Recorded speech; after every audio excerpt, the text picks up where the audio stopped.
Before streaming, before binge watching, before every cartoon had a cinematic universe, there were the classics. If you grew up in the 70s, 80s, 90s, or early 2000s, you know there was something special about seeing black characters in animation. Sometimes they were groundbreaking, sometimes problematic. But over the decades, black cartoons evolved from side characters and stereotypes into full-on cultural icons. Today we're taking a nostalgic trip through the evolution of black cartoons, from the funky animation era of the 70s to the unforgettable shows that shaped an entire generation in the 90s and 2000s.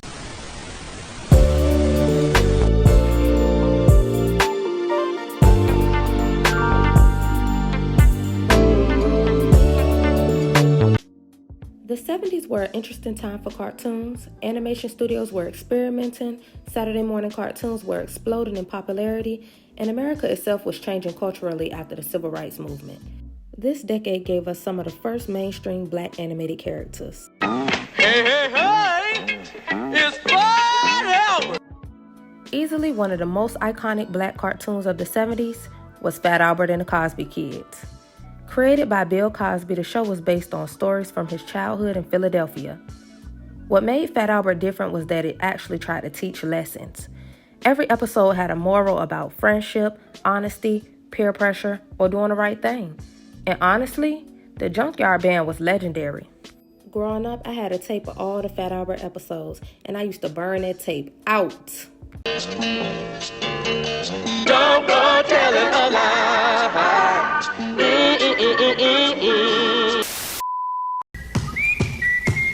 Hey! What? Oh, yeah. Another important show was the Harlem Globetrotters, which turned the famous basketball team into animated heroes, solving mysteries and going on adventures. It sounds wild now, but at that time, simply seeing black characters lead in cartoons was a major step forward. Now let's be real. Representation in the 70s wasn't perfect. A lot of these shows were still written through a very limited lens, but they opened the door for what was coming next. The 80s were colorful, loud, toy-driven, and full of attitude, but black representation in cartoons was still pretty limited. In many 80s cartoons, black characters were often the cool friend, the athlete, or just the sidekick. Representation existed, but usually in small doses.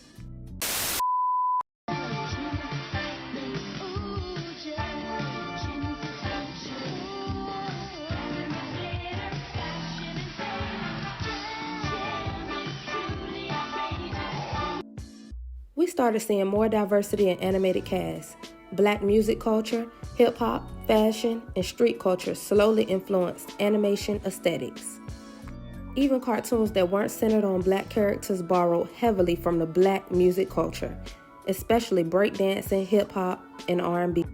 The 80s laid the groundwork stylistically, but the real explosion of black animation storytelling was about to happen in the 90s. Now this was the era. The 90s changed everything for black cartoons. Shows started becoming more urban, more expressive, and more connected to the real culture. It was blackety black in the 90s, okay? That's why I wear my ring on the wrong finger, because I married the wrong woman. Hair look like the back of a toaster. Your mama. My mama? Yeah, your whole family. Ain't that, look at you. Mama so old, she was there first day of slavery. Your mama so old, she older than your grandmama. In 1992, Bebe's Kids became one of the first animated movies with a predominantly black cast. Based on a comedy from the late, great Robin Harris, the film captured black family humor in a way mainstream animation rarely had before. This is one of my all-time favorite movies. I know it word for word.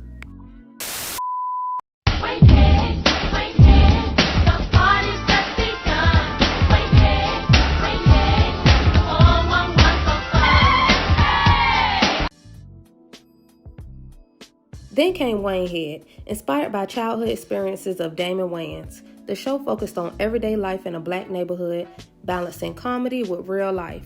This show only had one season, but the real ones know this was a great show. Now Nick Jr. takes you to the big city, where you'll find Winky Love. Hi, I'm Winky. I live in a brownstone on the very top floor. Right up, James? Now I know a lot of y'all don't know this one. or don't remember it. Winky Love was a Nick Jr. short that aired in between shows. It was about a little black girl explaining what it's like living in a big city. Winky was so adorable and funny, even though her time was short-lived.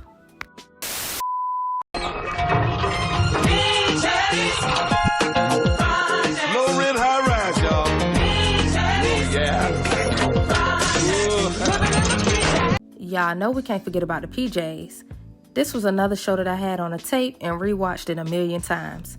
This show was created by Eddie Murphy, Larry Wilmore, and Steve Tompkins. The show portrays life in the projects in a satirical, funny way. This show still cracks me up. It's timeless. In the 90s, black characters were finally fully developed leads instead of background additions. The 2000s took it to another level. This era wasn't just representation anymore. It was about commentary, identity, and creative freedom. Fight the criminal, chase the bad guys, save the world, fly to the sky. Have kid, I'm amazing. Okay, stand shot, you facing. Yeah, 1-0, then you zap. Get see, get trapped. Look in my eyes, I got the power. Feelings run from the static shower. Superhero, static shower. Then entered a true legend, Static Shock. Virgil Hawkins wasn't just another superhero, he was relatable. He dealt with bullying, racism, friendships, school problems, and responsibilities while still being genuinely cool. For many kids, Static Shock was their first black superhero they truly connected with.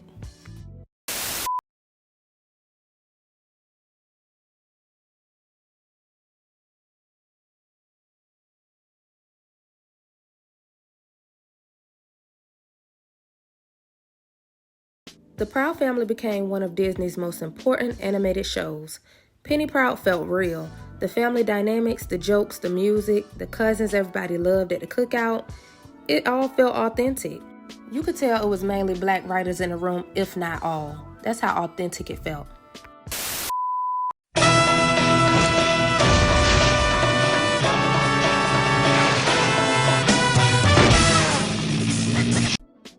Even shows like Fillmore, they gave us smart, confident, black protagonists leading stories in ways that felt natural instead of forced. I still have feelings for you. Can't you look the other way? Just this once.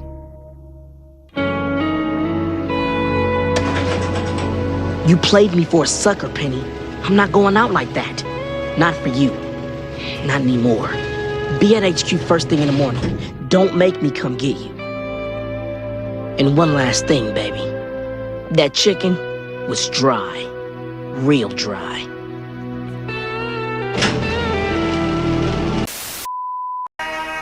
They're back! Two of the finest, electric, and delicious women. That's right, TV's animated queens of comedy. I'm Simone. And I'm Lulu. Fabulous as ever. Hey, what you think? Ooh, no nonsense. Don't make me tell you about yourself. And ready to win your heart all over again. Don't you feel good and proud and black? Yeah! Don't miss Hey Moni, Wednesdays at 9. We still got it going on.